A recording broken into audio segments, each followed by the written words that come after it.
بسم الله الرحمن الرحيم. إن الحمد لله نحمده ونستعينه ونستهديه ونعوذ بالله من شرور أنفسنا ومن سيئات أعمالنا. إنه من يهده الله فلا مضل له ومن يضلل فلا هادي له. وأشهد أن سيدنا وحبيبنا محمدا عبده ورسوله، بلغ الرسالة وأدى الأمانة ونصح الأمة وجاهد في الله حق جهاده حتى أتاه اليقين من ربه. وتركنا على المحجة البيضاء ليلها كنهارها، لا يزيغ عنها إلا هالك. أنا سعيد جدا أن أبتدئ هذا البرنامج بهذه ال- الكلمات الطيبات التي نقلت عن المصطفى صلى الله عليه وسلم، ويبدأ بها كل الأخيار.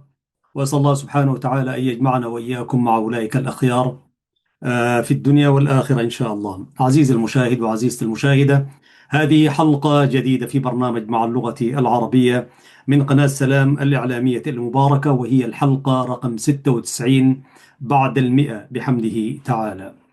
ولا نزال سيداتي سادتي في السيرة العاطرة للخلفاء الراشدين. توقفنا في الحلقة السابقة في صفحات أو قراءة من صفحات لمجلة الوسط الأسترالية التي تصدر باللغتين العربية والإنجليزية. أعود إليكم اليوم أعزائي المشاهدين، وكل ترحاب بكم أينما كنتم داخل الوطن العزيز وخارجه في هذه القناة المباركة، قناة سلام. وسنقلب وإياكم السيرة العطرة للأمير الخلفاء الراشدين أو أمير المؤمنين، الصحابي الجليل عمر بن الخطاب رضي الله عنه وأرضاه. اليوم سنتحدث عن عمر بن الخطاب والدولة الإسلامية، ركائز الدولة الإسلامية كيف خطها الخليفة عمر بن الخطاب رضي الله عنه وأرضاه أيها المشاهدون الكرام. لكن قبل أن أدخل إلى أضابير هذه الحلقة، أولا أتقدم بوافر الشكر والتقدير لأستاذنا الأخ العزيز ياسين عثمان، الذي يقيم معنا هنا في مدينة ميلبورن في ولاية فيكتوريا الأسترالية. هو رجل مثقف ورجل يعني محترم ومتابع لكل ما نظهر من خلاله على الشاشة أو الإذاعة، وجمعتني به جلسات طيبة، وكل ما جلست وإياه فنتفاكر في البرامج والأخبار وما إلى ذلك والأدب والثقافة بشكل عام. فبالأمس اتصل علي والحمد لله لم أسجل هذه الحلقة، فأعطاني رجع الصدى وما يسمى بالفيدباك في العمل الإعلامي. المرسل يرسل رسائله ويستقبل الجمهور الرسائل، ثم تعود إلى المرسل، فيصبح هو متلقي لردود الأفعال ورجع الصدى بالنسبة للبرامج والأفكار التي يطرحها. أستاذ ياسين طبعا هو يعني يثني علينا في أدائنا ومجاهداتنا في هذا البرنامج وغيره، ولكن في ذات الوقت أيضا يلفت انتباهنا لمسائل أحيانا تفوت علينا يعني مع الزحمة، وأحيانا نتداركها بعد أن يتم تسجيل البرنامج. من الملاحظات التي دوما يقول لي الأستاذ شريف: أنت تعمل مدخلك للبرنامج بالآية المباركة التي سأبدأ بها. لماذا لا تكون شارة البرنامج ومدخله مسجلة، وما عليك إلا أن تبدأ حلقتك وهكذا؟ وهذا هو الشيء الطبيعي، وأنا أهمس في أذن المخرجين والمنتجين. فإن شاء الله نعدك الأخ ياسين أنه نعمل شارة البرنامج في البداية وفي النص وفي النهاية تكون مسجلة، ونحن آه، نبدأ البرنامج بالتحية والسلام للمشاهدين الكرام، ثم ندخل في حيثيات الحلقة ومحورها وأفكارها. فهذا وعد منا إن شاء الله، مع الفكرة التي أمامنا. سنعمل على تطوير هذا البرنامج بأفكار منها كذلك ما صرحت به في الحلقة السابقة، وهي تقفي الأخبار في العالم الإسلامي إن شاء الله. أيضا قال لي أنت يعني أستاذ ياسين، يعني حبك لهذه اللغة أحيانا شوي يعميك عن حاجات أخرى، يعني بمعنى يعني أنا قلت إنه ربما هي اللغة العربية، وأنا أتحدث عن الأشهر الهجرية الإسلامية، التقويم الهجري. فقال لي وقلت ربما أنا ما عندي فكرة إنه الأشهر الميلادية ما أظن عندها معاني وهكذا. فقال لي يعني بمجرد بحث كان يمكن أن تصل إلى الحقيقة، ولكن أنت قال لي يعني انتمائك للغة العربية ودفاعك عنها وهكذا، فهؤلاء الفرنجة والعجم ديل مرات أنت يعني تاخذ من حقوقهم شويه يعني. فقلت له ان شاء الله سابحث، كلامك صح، وحتى في شهور غايه السرياليه والاذار وايار وهكذا. فبحثت فعلا ووجدت يعني معاني اسماء الشهور الميلاديه. سنفتتح البرنامج ماذا قالوا عن الشهور الميلاديه ومعانيها. ثم في الحلقة القادمة إن شاء الله نشوف الناس آذار وأيار وكانون الأول وكانون الثاني ومعانيها يعني. لأنه برضو لا بد أن نأخذ، والحكمة ضالة المؤمن، فأن وجدها فهو أحق الناس بها. شكرا لك أستاذنا ياسين عثمان. ولكن برضو ما ننسى نبدأ البرنامج بالآية الكريمة: لسان الذي يلحدون إليه أعجمي وهذا لسان عربي مبين. صدق الله العظيم. ماذا كتب عن معاني أسماء الشهور الميلادية؟ ونقلا عن كاتب اسمه رندا جرجس، بتقول: يعد التقويم الميلادي التاريخ للأشهر في معظم دول العالم، وتعود بدايته إلى ميلاد السيد المسيح، وكان يتكون في الماضي من 10 أشهر فقط، من مارس وحتى ديسمبر، 304 أيام بحسب التقويم الروماني القديم. ثم اعتبر الرومان أن الشتاء فترة لا تحتوي على شهور، فأضافوا شهري يناير وفبراير ليصبح 12 شهرا. ونحن كمسلمين إن عدة الشهور عند الله 12 شهرا في كتاب الله يوم خلق السماوات والأرض منها 4 حرم إلى آخر الآية. لكن من باب يعني الحديث عن الأشهر الميلادية نتحدث عن ذلك. ويكون عدد أيام الشهور الزوجية 30 يوما. أما الشهور الفردية هي كاتباها هكذا، ويمكن الصحيح الأشهر الفردية فعدد أيامها 31 يوما. أما فبراير فيأتي 28 يوما في السنة البسيطة، ويأتي 29 يوما في السنة الكبيسة، وهي معروفة. وفي إضافة شهري يناير وفبراير يصبح عدد أشهر السنة 12 شهرا. الغريبة جماعتنا جيراننا الإثيوبيين عندهم عندهم تقويم، وعندهم 13 شهر السنة عندهم، وعندهم تقويم لوحدهم يعني. والمسألة دي ما انتقلت لنا لإريتريا، ولكن برضو في فترة الاستعمار يعني كان الناس تقول لك بالجيز ولا بالميلاد يعني. فمرات لمن لا يدرك ذلك تعمل له ربكة يعني. يتحدثون عن تاريخ، تقول انت 1900 معنى مثلا يعني التحرير عندنا 1991، جيش التحرير دخل حرر البلاد من ربقة الاستعمار الإثيوبي البغيض. إذا تحدثت لواحد من الإثيوبيين يعمل بالتقويم الإثيوبي، بيسموه هم التقويم الجيزي، فممكن يعمل لك ربكة. هم نحن قبلهم بهناي، فممكن في الثمانينات تقول يا راجل الثمانينات نحن حررنا أسمرة، ويكون في جدل في التقويم يعني. ولذلك حبيت ألفت عناية المشاهد الكريم لذلك. نأتي الآن عزيزي المشاهد إلى نعم، وعدد الأيام 365 يوما. ويرجع أصل تسمية الشهور الميلادية يبدأ من يناير طبعا إلى ديسمبر.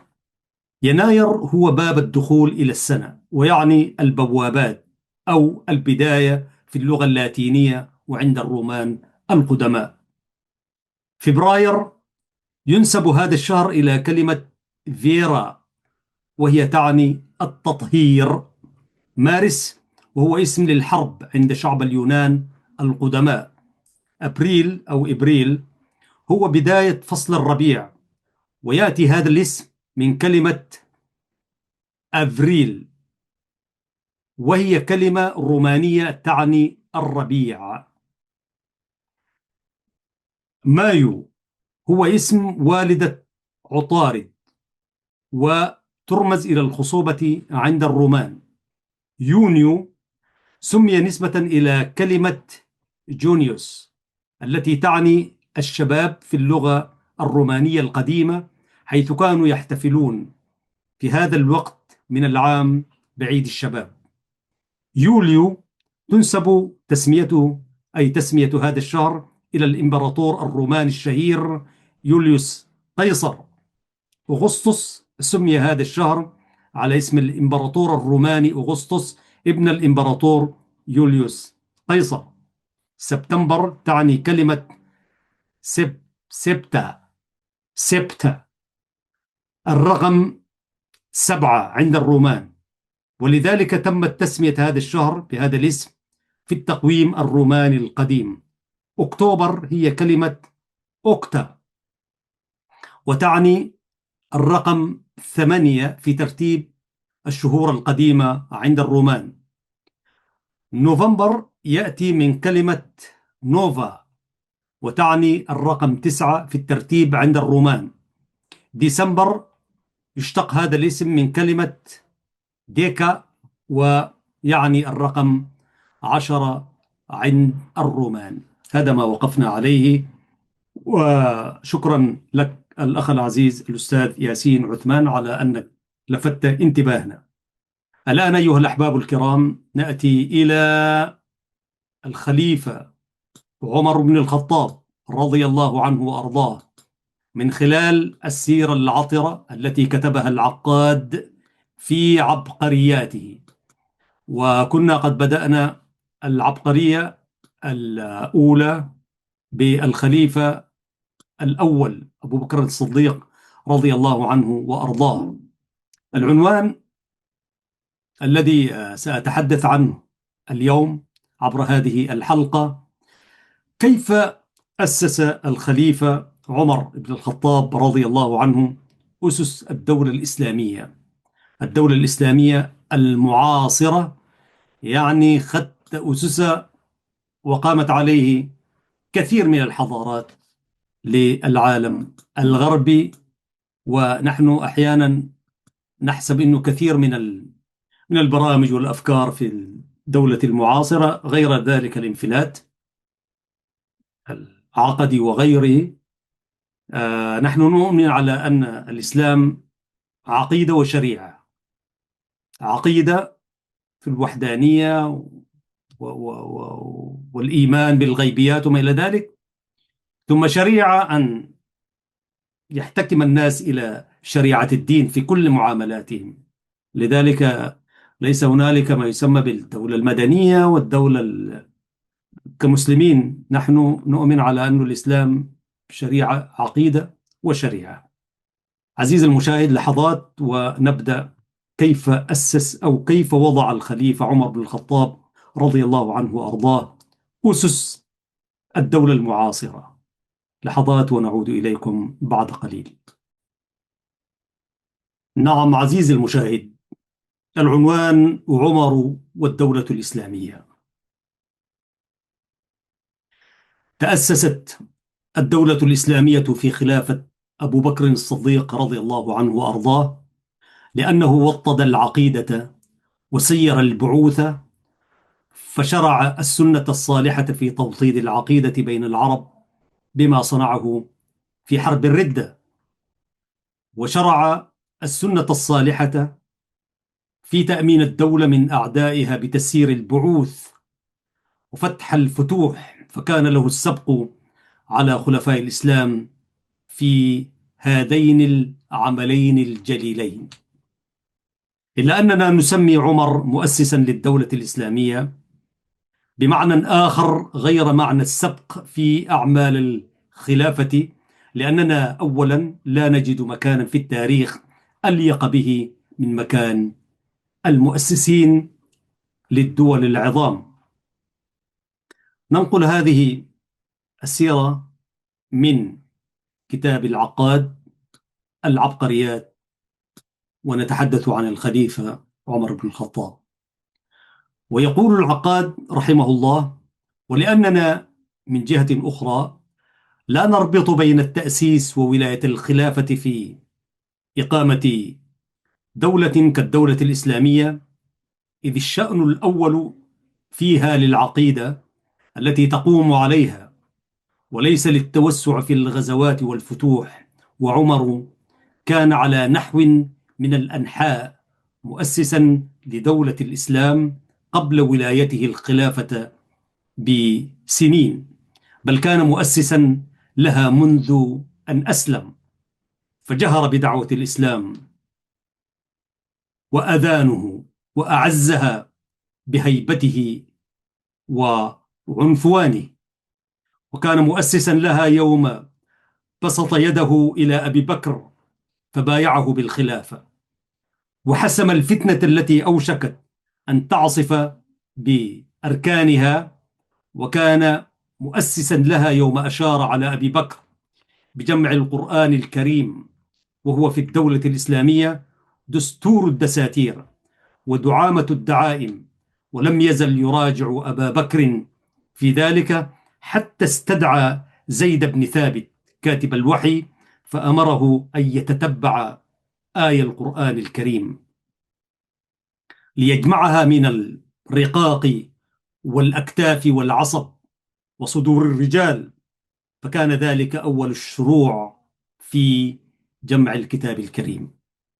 هذا إلى أن أبا بكر رضي الله عنه أسس ولم يتسع له الأجل حتى يفرغ من عمله، وجاء عمر بعده فأتم عمله وأقام الأساس، ثم أقام عليه البناء.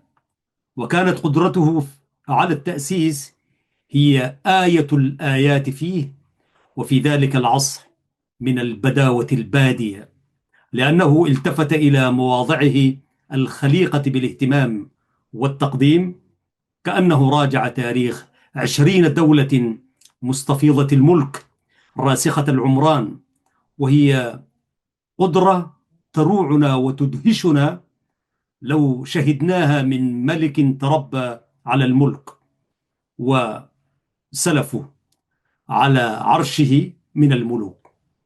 وأولى أن تروعنا وتدهشنا من رجل البادية الذي يقدم على أمر جديد لم تعنه فيه السوابق، ولم يهتدي فيه إلا بما اختاره هو أن يهتدي إليه.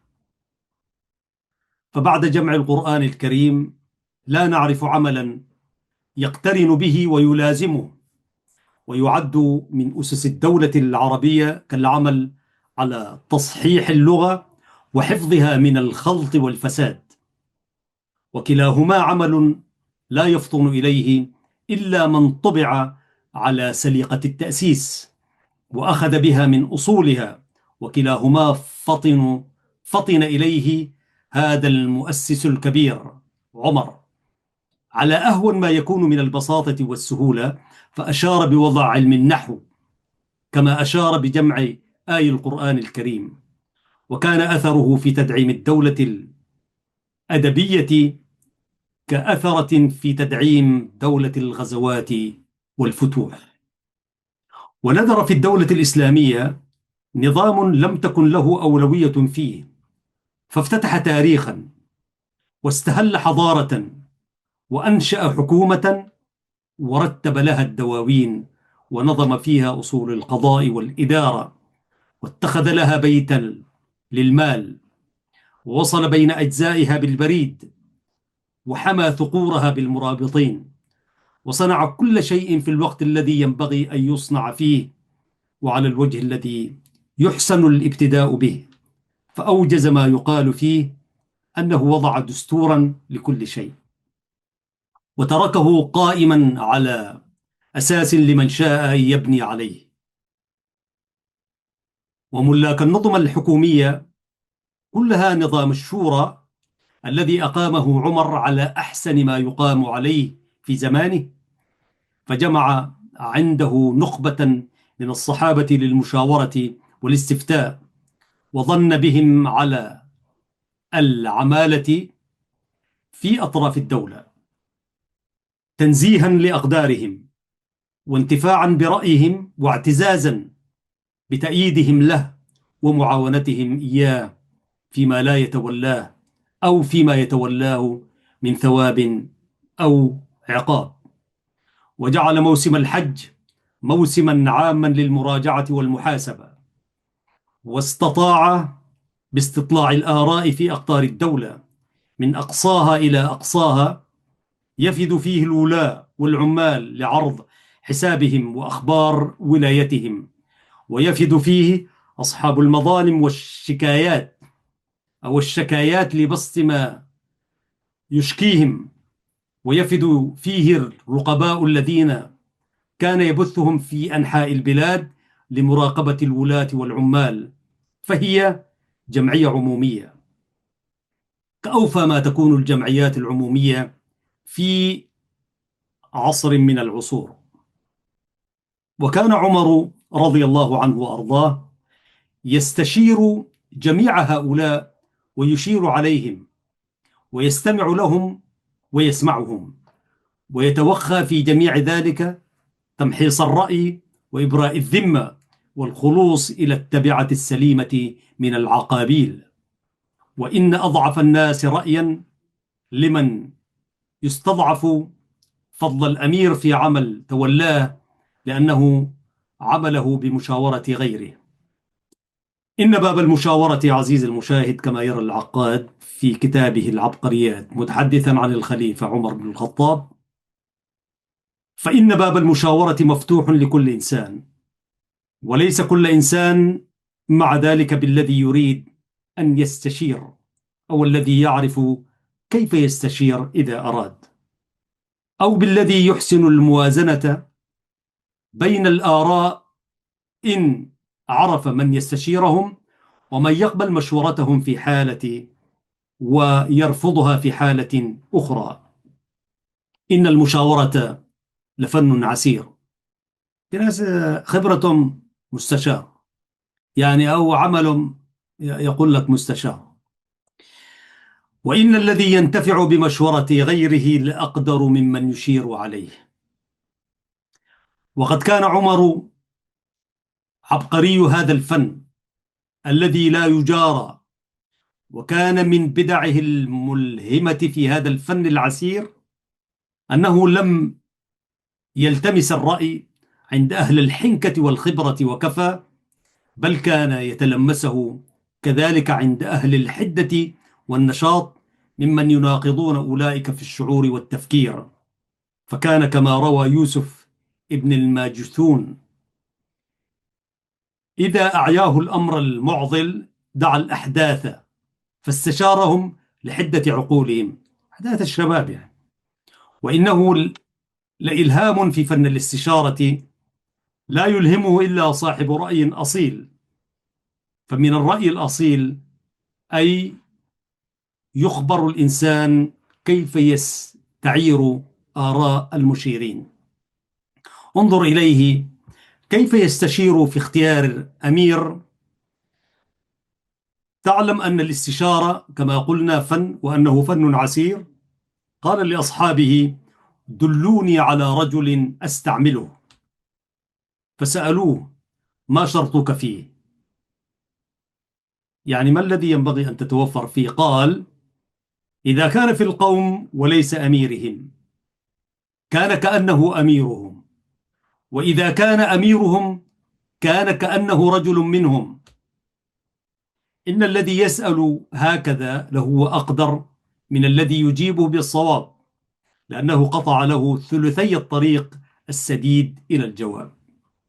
وكان ربما استشار العدو الذي لا يأمنه، كما فعل في سماع رأي الهرمزان في أمر الحرب الفارسية، لأنه بصير يطلب نورا، فإن رأي النور استوى لديه أن يحمل له المصباح، عدو كان أو صديق. ومن اليسير عزيزي المشاهد إذا تعقبنا مشاورات عمر أن نعلم أنه هو واضع دستور الشورى في الدولة الإسلامية، وأن الشورى التي وضع دستورها هي شورى الرأي الأصيل، يستعين بكل أصيل من الآراء. وقد وضع لقواده دستور الحرب أو دستور الزحف من الجزيرة العربية إلى تخوم أعدائها، حدود يعني كأحسن ما يضعه رئيس دولة لقواده وأجناده. فأرسل المدد إلى العراق، وعليه أبو عبيدة بن مسعود الثقفي، وعلمه كيف يستشير مجلس الحرب الذي معه، وكيف يقدم في موقع الإقدام ويتريث في موضع التريث. وأجمل له ذلك في قوله: اسمع من أصحاب رسول الله صلى الله عليه وسلم وأشركهم في الأمر، ولا تجتهد مسرعا بل اتئد، فإنها الحرب لا يصلحها إلا الرجل المكيث الذي يعرف الفرصة. ولا يمنعني أن أأمر سليطا ابن قيس إلا سرعته إلى الحرب، والسرعة إلى الحرب إلا عن بيان ضياع. وزاده تبصرة بالحيطة فقال له: إنك تقدم على أرض المكر والخديعة والخيانة والجبرية، تقدم على قوم تجرأوا على الشر فعلموه، وتناسوا الخير فجهلوه. فانظر كيف تكون، واحرز لسانك ولا تفشين سرك، فإن صاحب السر ما يضبطه متحصن لا يؤتى من وجه يكره، وإذا لم يضبطه كان بمضيعة منه. فهي المشاورة ثم أناة في الاجتهاد، إلا أن تجب السرعة ببيان وثقة، فليكن الإسراع. هذه وصية عمر بن الخطاب الذي يظن به الاندفاع، وينسى من يظن به هذا الظن أنه قوي الاندفاع وقوي الانضباط في وقت واحد. وعندما يقترن الاندفاع بضابط فهو مزية وليس بعيب. وكتب إلى سعد بن أبي وقاص أحد المبشرين بالجنة بعد أن اختاره لحرب فارس، وفي كتابه له قبس من هذا المعنى. قال: إذا انتهيت إلى القادسية، وهو منزل رغيب خصيب دونه قناطر وأنهار ممتنعة، فتكون مسالحك بالسين على أنقابها، ويكون الناس بين الحجر والمدر على حافات الحجر وحافات المدر والجراع بينها، ثم الزم مكانك فلا تبرح، فإنك إذا أحسوك أنغصتهم ورموك بجمعهم الذي يأتي على خيلهم ورجلهم وحدهم وجدهم. فإن أنتم صبرتم لعدوكم واحتسبتم لقتاله وقويتم الأمانة، رجوت أن تنصروا عليهم، ثم لا يجتمع لكم مثلهم أبدا، إلا أن يجتمعوا وليس معهم قلوبهم. وإن تكن الأخرى كان الحجر في أدباركم، فانصرفتم من أدنى مدرة إلى أرضهم إلى أدنى حجر من أرضكم، ثم كنتم عليهم أجرأ وبها أعلم، وكانوا عنها أجبن وبها أجهل حتى يأتي الله بالفتح. انظر إلى هذه الفكرة وهذه البصيرة. وكان ينظر ببصيرة لا ينظر بها غيره. ماذا تكون كليات الحربية والخبراء العسكريين؟ هذه الأسماء التي نقرأها صباح مساء. ثم كتب إليه يستوصفه المنازل التي نزل بها ويسأله: أين بلغك جمعهم؟ ومن رأسهم الذي يلي مصادمتكم؟ فإنه قد منعني من بعض ما أردت الكتاب به قلة علمي بما هجمتم عليه والذي استقر عليه أمر عدوكم. فصف لنا منازل المسلمين والبلد الذي بينكم وبين المدائن صفة كأني أنظر إليها، واجعلني من أمركم على الجلية. أنا ابن جلا وطلع الثنايا، يعني على جلية واضحة من أمره. وما في الوقت ذاك تلفونات، ما في فاكسات، ما في رسائل. يعني كما علمت من بعض السير، يعني المسافة بين المدينة وفارس أو المدينة حتى أقرب منطقة للجزيرة العربية كانت تأخذ شهرين 3 شهور. كان ذلك عهدا. وكتب إلى أبي عبيد وقد ترك حصار حلب، يستضعف رأيها في ترك حصارها. طبعا الخليفة عمر عزيز المشاهد في آن واحد فتح 4 جبهات: الشام، العراق، فارس، مصر، في آن واحد، ويتابعها بدقة. يعني كان رجلا رضي الله عنه وأرضاه. نعم عزيز المشاهد، كتب إلى أبي عبيد وقد ترك حصار حلب يستضعف رأيه في ترك حصارها: سرني ما علمت من الفتح، وعلمت من قتل من الشهداء. وأما ما ذكرت من انصرافك عن قلعة حلب إلى النواحي التي قربت من أنطاكيا فهذا بئس الرأي. أتترك رجلا ملكت دياره ومدينته ثم ترحل عنه، وتسمع أهل النواحي والبلاد بأنك ما قدرت عليه؟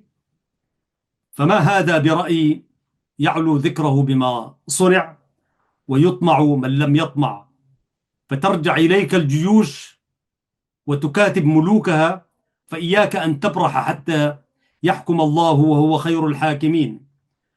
وقد أنفذت إليك كتابي هذا ومعه أهل مشارف اليمن ممن وهب نفسه لله ورسوله ورغب في الجهاد في سبيل الله، وهم عرب وموال، رجال وفرسان، والمدد يأتيك متواليا إن شاء الله تعالى. توقيع الخليفة عمر. فكان دستوره في الحرب أن يضع الأسس العامة ويعهد في تنفيذها إلى ذي خبرة وأمانة، ولا يتخلى عن تبعته العظمى في مصائر الحرب كل التخلي اعتمادا على القائد وحده، إذ ليس القائد بالمسؤول الوحيد عن المصير.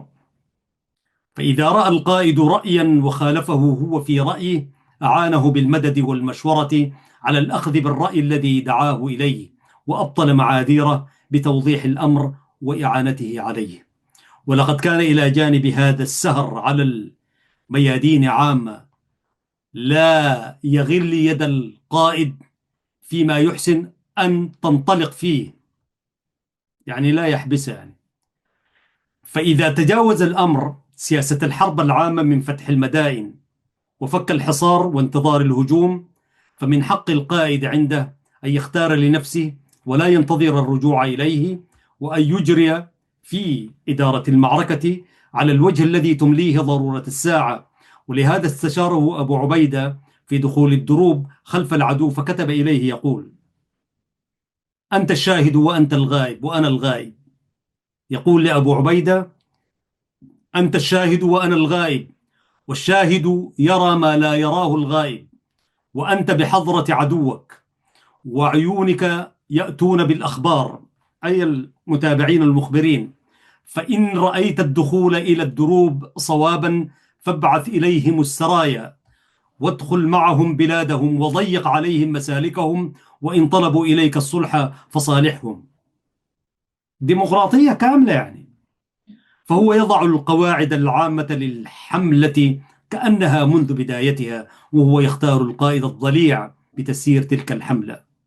وهو بعد هذا لا يعفي نفسه من التبعة، ولا يعفي القائد من واجب الرجوع إليه في المواقف الحاسمة، ولا يغل يده فيما هو أدرى به وأقدر على الاختيار فيه، ولا ينسى أن يعينه إذا خالفه الرأي ليتفق الرأيان المختلفان. فإذا رجع القائد إلى الحصار الذي أزمع أن يتركه، رجع إليه وهو مؤمن بصواب ما يعمل، ليستمد من الإيمان بالصواب قوة لن يشعر بها وهو يؤدي عملا يخالف الصواب في تقديره. هذه السياسة عزيزي المشاهد هي السياسة التي جرى عليها عمر في جميع بعوثه وغزواته وسراياه، وهي السياسة التي لا يستطيع حاكم أن يجري على غيرها في حرب قديمة أو حديثة، وقد جرى عليها فجعلته كاسب النصر كما يكسبه القائد في الميدان. وجعلت بطل الفرس رستم المشهور في التواريخ والأساطير يقول إن عمر هو هازمه في الميدان، وأنه هو عمر الذي يكلم الكلاب فيعلمهم العقل. أكل عمر كبدي أحرق الله كبده.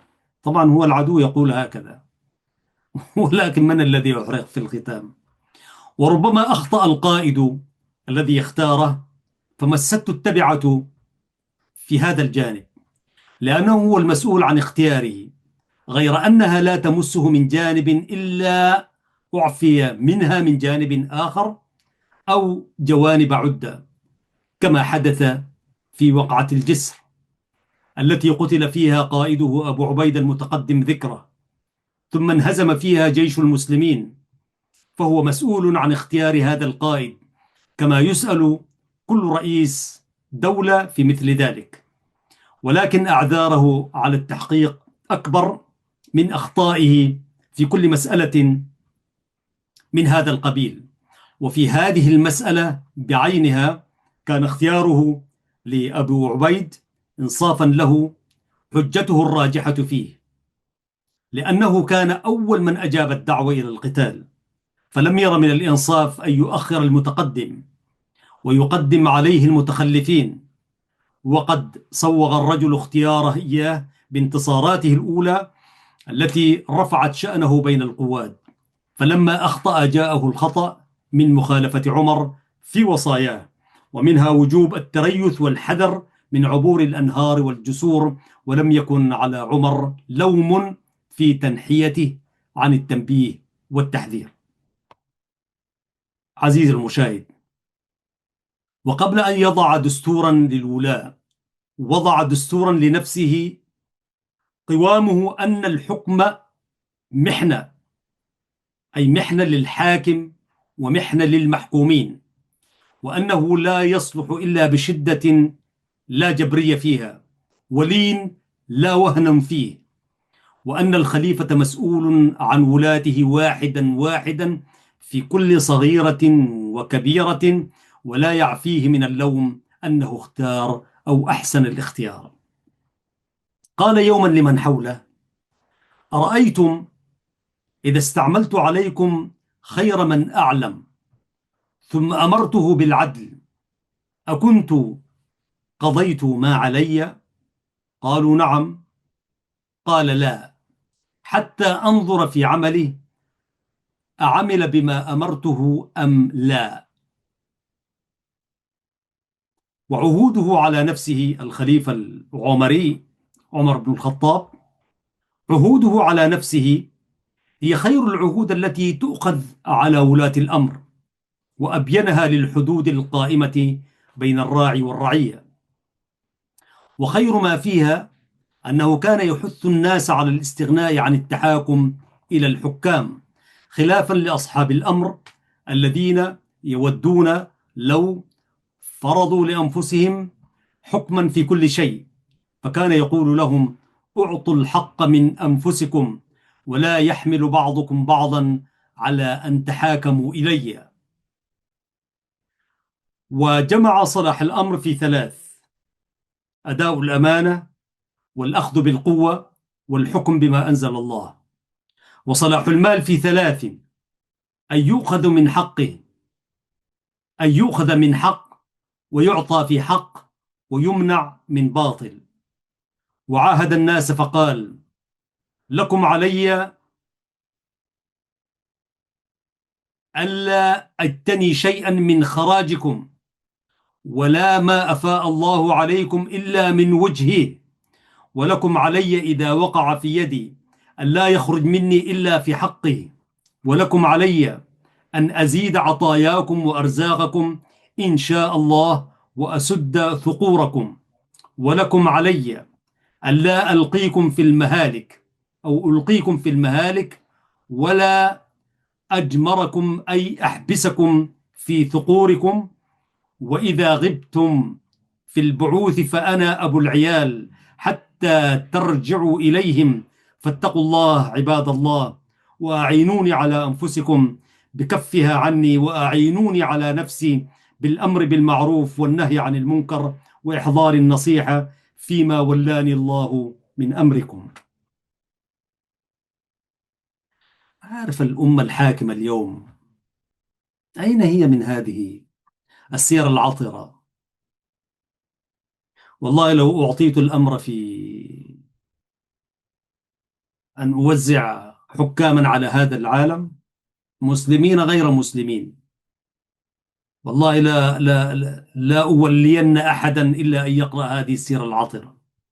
الخليفة عمر يقرأ ويفهم ويمتحن فيه، وبعد أن يجتاز الامتحان يصبح حاكم. غير ذلك هذه الفوضى التي نعيشها، مسلمين على غير المسلمين. ويقول الخليفة: نحن في قناة سلام، هذه القناة الحرة المباركة، منها تتابعون حلقة في برنامج مع اللغة العربية، ونتابع سيرة الخليفة الإسلامي العربي عمر بن الخطاب رضي الله عنه وأرضاه، من خلال ما كتبه عباس محمود العقاد رحمه الله. يقول العقاد: ومن أوائل عهوده في بيان الحق الذي يرشح الحاكم لولاية الحكم: أيها الناس، إني قد وليت عليكم، ولولا رجاء أن أكون خيركم لكم وأقواكم عليكم وأشدكم اطلاعا بما ينوب من مهم أموركم، ما وليت ذلك منكم. فأحق الناس بالحكم أقدرهم على البر والحزم والنهوض بالأعباء، وليس له في غير ذلك حق يرشحه أن يصبح حاكما. ومن أوائل خطبه بعد توليه الخلافة: إن الله ابتلاكم بي وابتلاني بكم وأبقاني فيكم بعد صاحبي أبو بكر الصديق رضي الله عنه وأرضاه. قال: إن الله ابتلاكم بي وابتلاني بكم وأبقاني فيكم بعد صاحبي، فلا والله لا يحضرني شيء من أمركم فيليه أحد دوني ولا يتغيب عني، فآلوا فيه عن أهل الصدق والأمانة، ولئن أحسنوا لأحسنن إليهم، ولئن أساءوا لأنكلن بهم. فهو يعاهدهم أن يلي الأمر بنفسه في كل ما حضره، وأن لا يعهد فيه إلى غيره إلا إذا غاب عنه، ثم لا يكون وكلاؤه فيه إلا من أهل الصدق والأمانة، ثم هو لا يدعهم وشأنهم بعد ذلك، بل يراقبهم ويتتبع أعمالهم فيحسن إلى من أحسن وينكل بمن أساء. وقد كان يقول ويعني ما يقول ويعمل بما يقول. وصارح القوم فيما لا يحصى من الخطب والأحاديث أن له عليهم حق الطاعة فيما أمر الله، فلا طاعة لمخلوق في معصية الخالق، وأن لهم عليهم حق النصيحة ولو آذوه فيها. ومن ذلك الرواية المشهورة التي سأل الناس فيها أن يدلوه على عوجه، فقال له أحدهم: والله لو علمنا فيك اعوجاجا لقومناه بسيوفنا. شوف يقول الخليفة للخليفة عمر: فحمد الله أن جعل في المسلمين من يقوم اعوجاج عمر بسيفه. وخلوني أنا أحكي قصة قرأتها في السير، وربما يذكرها العقاد، لكن ربما تنتهي هذه الحلقة ولا نكمل، ولا ترد ما أود الحديث عنه الآن. وهي أن كثيرا من دعاتنا اليوم، ناهيك من حكامنا الذين يحكمون بالقوة والجبروت والهيمنة والسلاح والدبابات والأمن وغير ذلك، حتى أولئك الذين يعملون في مجال الدعوة إلى الله، أحيانا تجد عزيزي المشاهد آه، أولئك الذين يعملون في مجال الدعوة لا يسمعون، وكأن كلامهم منزل، أو لا يسمعون الرأي والرأي الآخر. أحيانا سائل ما يريد أن يسأل فيقول له: ما أنا أعرف سؤالك، ما في داعي، وهكذا يعني.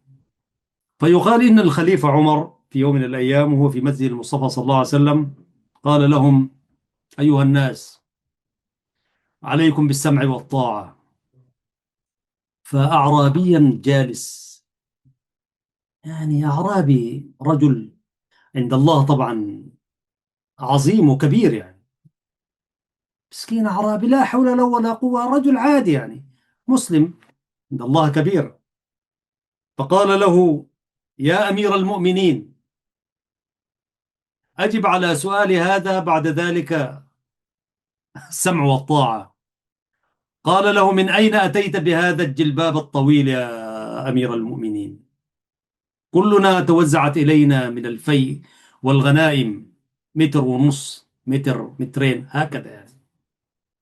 فقالوا: من أين جئت بهذا؟ وعمر بن الخطاب كان رجلا طويلا يعني. فقال له: قبل أن تأمرنا بالسمع والطاعة، من أين لك هذا أمير المؤمنين رئيس الدولة، رئيس أكثر من كم وعشرين دولة بمقاييس اليوم يعني.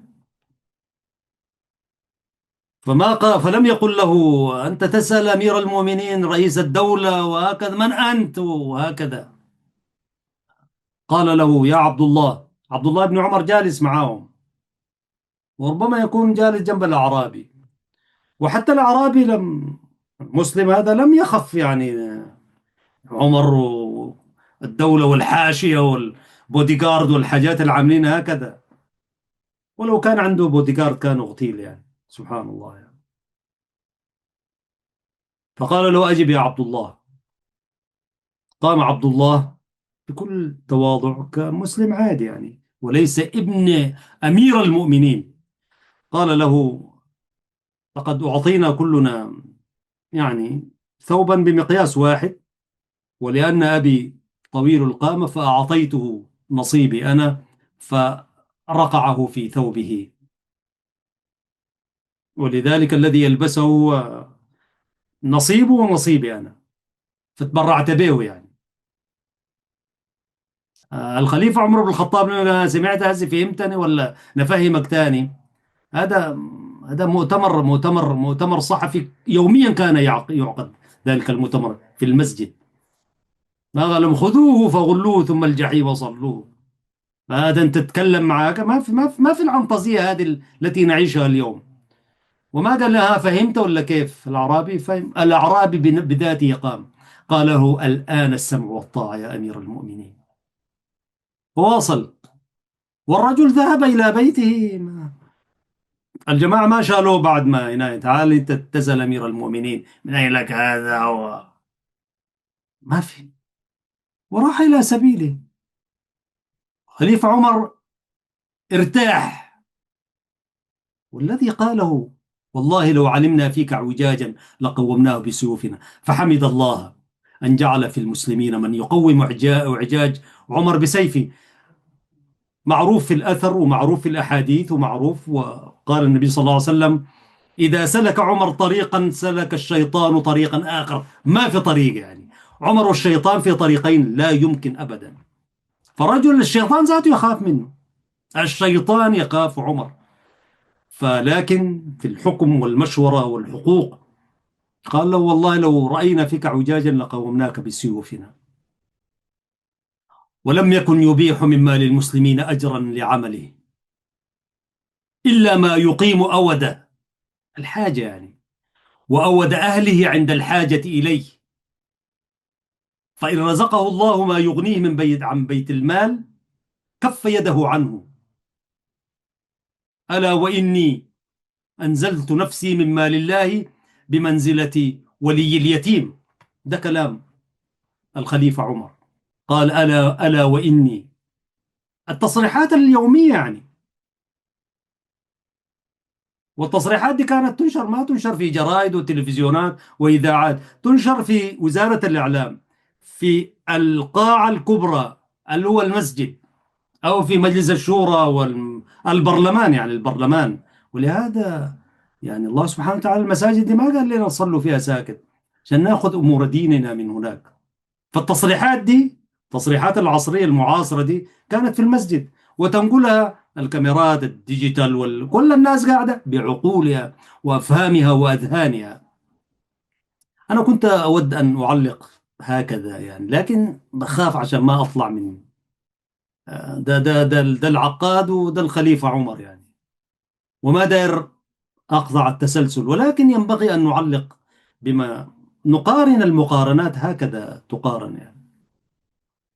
فيقول الخليفة: ألا وإني أنزلت نفسي من مال الله بمنزلة ولي اليتيم. إن استغنيت استعففت، وإن افتقرت أكلت بالمعروف. يا سلام. ولما سئل عما يحل للخليفة من مال الله قال، سئل، سألوا عامة المسلمين، وليس مراسل قناة أو الخبير الفلاني والعلاني كده، هذا رجل مسلم يعني أمر الدين. سئل عما يحل الخليفة من مال الله. بالله في واحد هسي يسأل يعني، غفير حارس بتاع مخزن صغير كده من مال، ما تستطيع أن تسأله. خليك أن تسأل وزير أو وزير الاقتصاد والمالية، أو تسأل رجل دولة، يقول له: يا أخي أنت يحل ليك إيش؟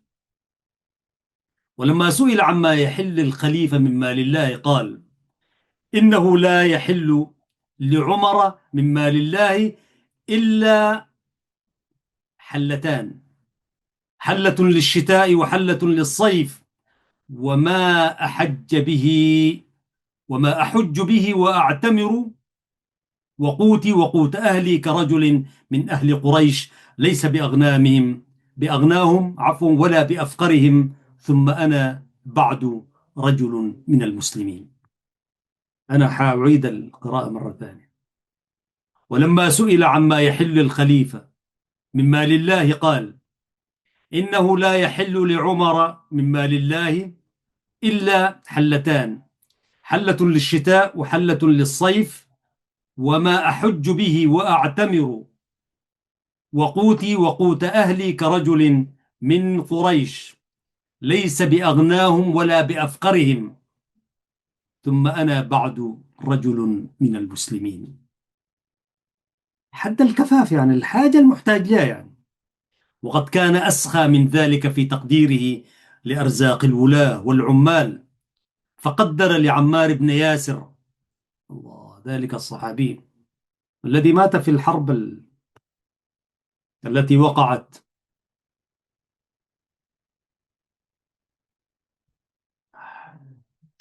وقد كان أسخى من ذلك في تقديره لأرزاق الولاة والعمال، فقدر لعمار بن ياسر حين والله الكوفة 600 درهم في الشهر له ولمساعديه، يزاد عليها عطاؤه الذي يوزع عليه، ثم توزع الأعطية على أمثاله، ونصف شاة ونصف جريب من الدقيق.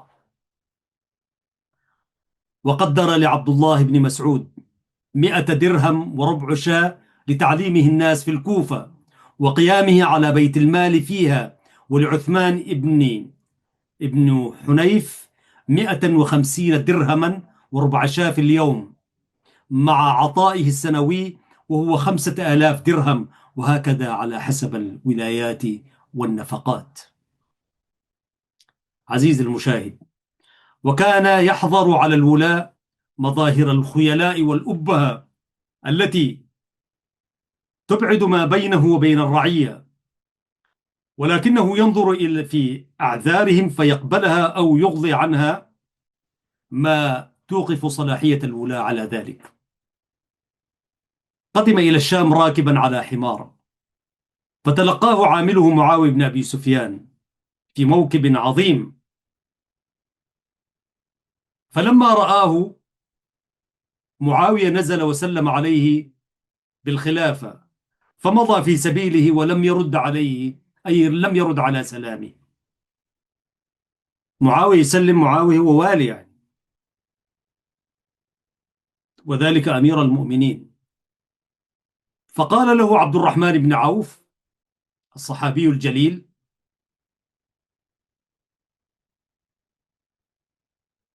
أتعبت الرجل يا أمير المؤمنين، فلو كلمته. فالتفت إذ ذلك إلى معاوية وسأله: إنك لصاحب الموكب الذي أرى؟ قال: نعم. قال: مع شدة احتجابك ووقوف ذوي الحاجات ببابك؟ قال: نعم. قال: ولم؟ ويحك. قال: لأننا ببلاد كثر فيها جواسيس العدو، فإن لم نتخذ العدة والعدد استخف بنا وهجم علينا. وأما الحجاب فإننا نخاف من البذل جرأة الرعية، وأنا بعد عامله، فإن استنقصتني نقصت، وإن استزدتني زدت، وإن استوقفتني وقفت. فقال عمر: ما سألتك عن شيء إلا خرجت عنه. إن كنت صادقا فإنه رأي لبيب، وإن كنت كاذبا فإنها خدعة أريب، لا آمرك ولا أنهاك. أما دستور الولاة عزيزي المشاهد، نحن اقتربنا من نهاية الحلقة. أما دستور الولاة عندها فأساسه أن الولاية تمييز بالواجب والكفاءة، وليست تمييزا بالوجاهة والاستعلاء. فكان يقول للوالي: افتح لهم بابك وباشر أمورهم بنفسك، فإنما أنت رجل منهم، غير أن الله جعلك أثقلهم حملا. وشغله كل الشغل أن تخضع الرعية لواليها رغبة في حكمه واطمئنانا إلى عدله. فكان يقول للوالي: اعتبر منزلتك عند الله بمنزلتك من الناس.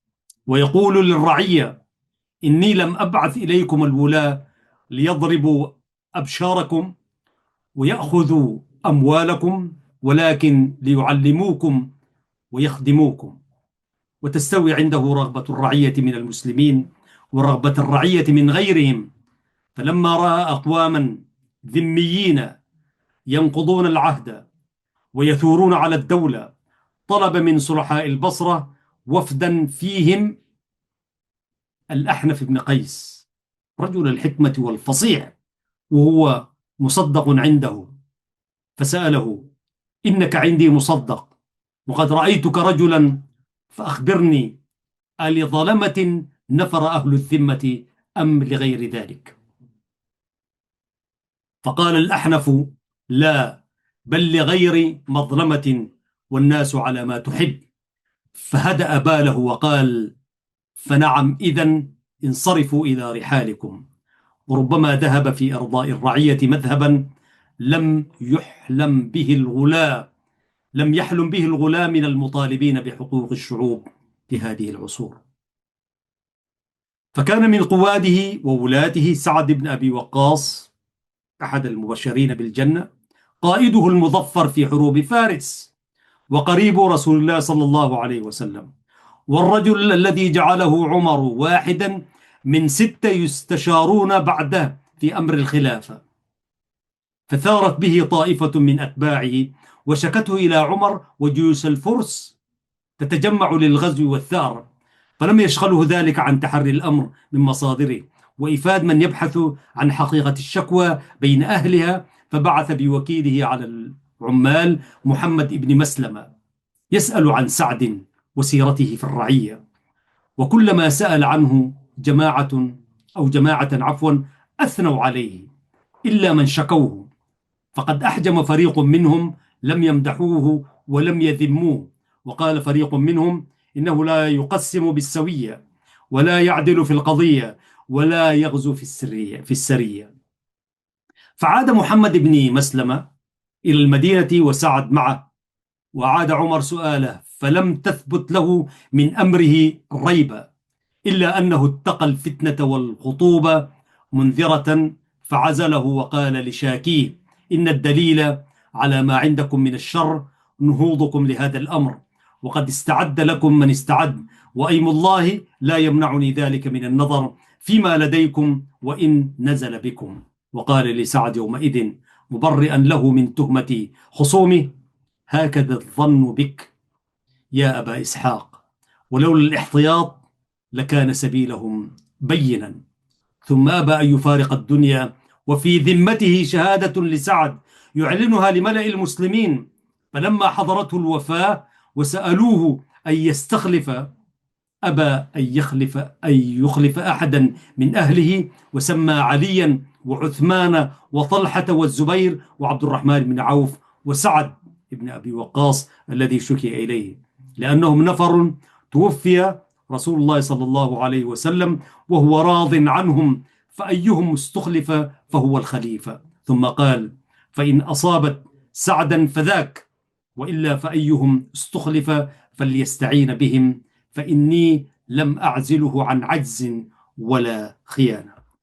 رضي الله عنه وأرضاه الخليفة عمر وكل الخلفاء الراشدين والصحابة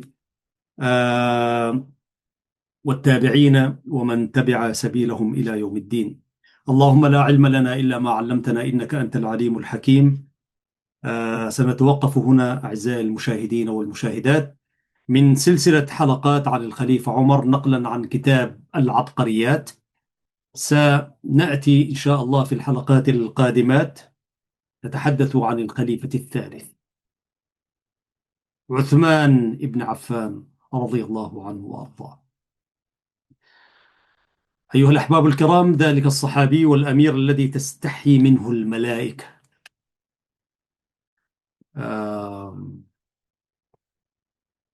يقول الحق سبحانه وتعالى في كتابه العزيز: لسان الذي يلحدون إليه أعجمي وهذا لسان عربي مبين، صدق الله العظيم. أيها الأحباب الكرام، ألتقيكم إن شاء الله في الحلقة المقبلة من هذا البرنامج.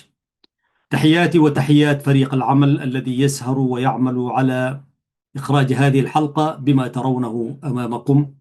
إن شاء الله نلتقيكم في الحلقة المقبلة، حتى ذلكم الحين تحياتي محدثكم أحمد شريف من قناة سلام الإعلامية المباركة.